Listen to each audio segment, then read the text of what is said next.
Oi pessoal, tudo bem? Aqui é a professora Carla. Eu vim aqui para corrigir as questões de desafio que estavam no final do slide que eu apresentei a vocês na primeira aula. Tudo bem? É a respeito da Revolução Russa, tema 3 e 4 do livro da unidade 2. Vamos às perguntas? Número 1. Descreva como o território russo iniciou o processo de desenvolvimento industrial. Ficou fácil na hora de vocês responderem? É muito fácil a resposta, gente. Anteriormente, o território da Rússia, ele era administrado por um imperador, ou seja, um czar chamado de Nicolau. Ele mantinha a Rússia no sistema ainda de um período medieval. Então, o que eles passam a fazer? A decidir, em pleno século XIX, coisa que os territórios da Europa e os Estados Unidos aqui na América já estavam fazendo, um desenvolvimento industrial. O que acontece? Eles acabam com o processo de prática de servidão, que é o que? O camponês trabalhar dentro dos feudos, começam a construir indústrias e aqueles camponeses que foram obrigados a ir para as cidades porque o sistema de servidão acabou, decidem se tornar operários das novas fábricas, começando o processo de modernização e da industrialização da Rússia. Perfeito? Nada difícil, né? Próximo capítulo, próxima questão, número 2.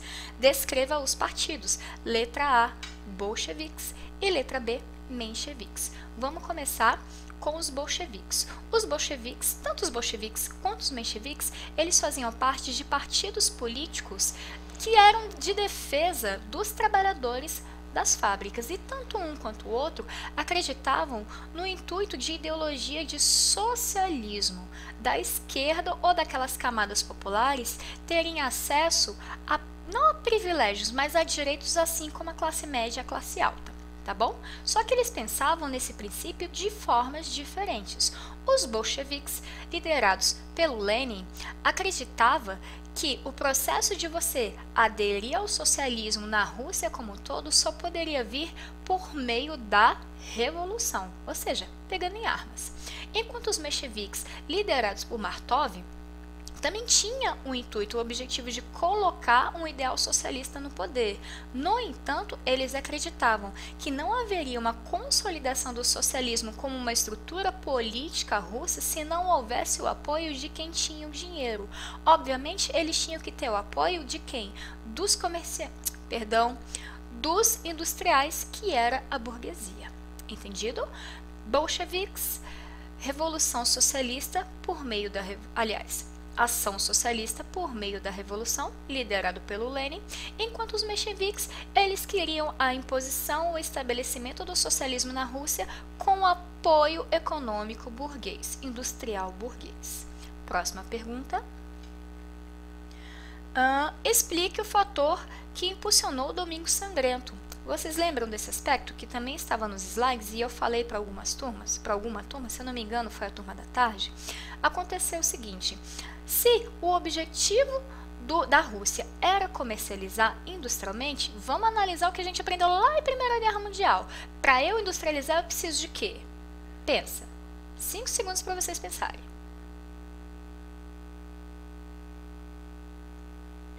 Certa resposta para quem falou matéria-prima. Se eu necessito da matéria-prima, o território russo já possuía matéria-prima como forma de dominação do território da Manchúria. Só que esse território vai ser tomado por outro país que também estava se industrializando, que era o Japão. O que acontece com a Rússia? Perde o território com a matéria-prima. Vamos analisar uma sequência. Se não tem matéria-prima, eu não tenho produção. Se não tem produção, não tem emprego. Se não tem emprego, não tem salário. É isso que vai gerar o princípio do Domingo Sangrento. A manifestação dos trabalhadores e de toda a sociedade russa insatisfeitos com o czar, que era o imperador russo, que teve a capacidade de perder o território da Manchúria, que era repleto de matéria-prima, acabando a desestruturar a economia russa, ok? Qual é a iniciativa do Domingo Sangrento? Acabar com o governo inconsequente do czar Nicolau II. Perfeito? Próxima questão. 4. Explique os aspectos formadores do Partido Comunista. Eu quero que vocês me digam como que o Partido Comunista vai ser formado dentro da Rússia.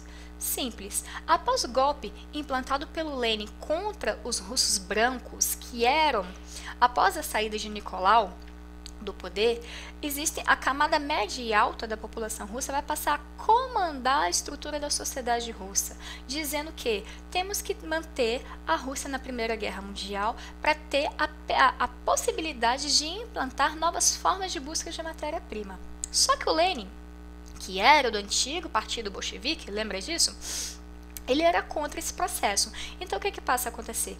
Ele aplica um golpe em cima desses russos brancos, que era a área da oposição, da classe média e da classe alta, e passa a adotar o governo para ele. Ele passa a comandar o governo da Rússia. Quando isso acontece, ele instaura quase que um regime ditatorial dentro da Rússia, implantando um novo bloco de estrutura política socialista chamado de URSS, União das Repúblicas Socialistas Soviéticas. E além disso, ele vai ter um outro critério: retira a Rússia da Primeira Guerra Mundial, e além disso, ele cria, que é a pergunta, né, um partido político chamado de Partido Comunista. Qual é a ideia da criação do Partido Comunista? Trazer a defesa da igualdade entre todos e o benefício para todos. Tanto que ele passa a adquirir aquela terra que pertencia aos nobres da Rússia e a distribuir essa terra de forma igualitária para a camada mais básica da população pelo Partido Comunista. Tudo bem? O Partido Comunista, ele surge a partir do instante em que Lenin passa a aderir o governo da Rússia, e destaca o quê? A vinda do socialismo para a Rússia, com a criação também da União Soviética. Beleza? Próxima. 5.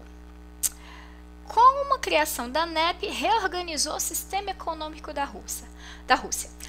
A NEP nada mais é do que a nova política econômica russa.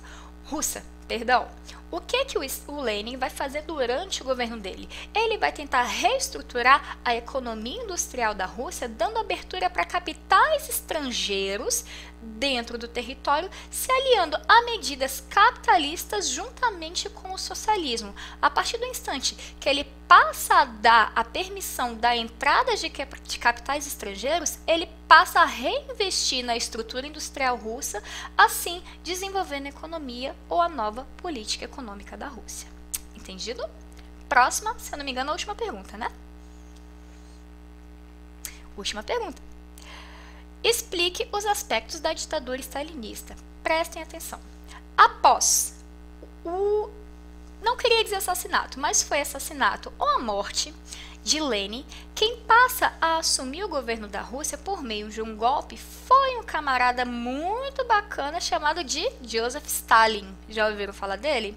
O Stalin, ele vai emplacar um regime chamado de regime ditatorial, conhecido como regime ou ditadura stalinista ou stalinista, correto? O que vai ter nessa estrutura do regime stalinista do Stalin? Primeira coisa, unipartidarismo. O que significa unipartidarismo? A partir daquele instante, a Rússia só poderia ter um partido político, que seria o Partido Comunista. Ok? Tanto a Rússia quanto a União Soviética, tá bom? Eu vou tentar reiterar para vocês esse conceito de União Soviética, mas vamos terminar de responder.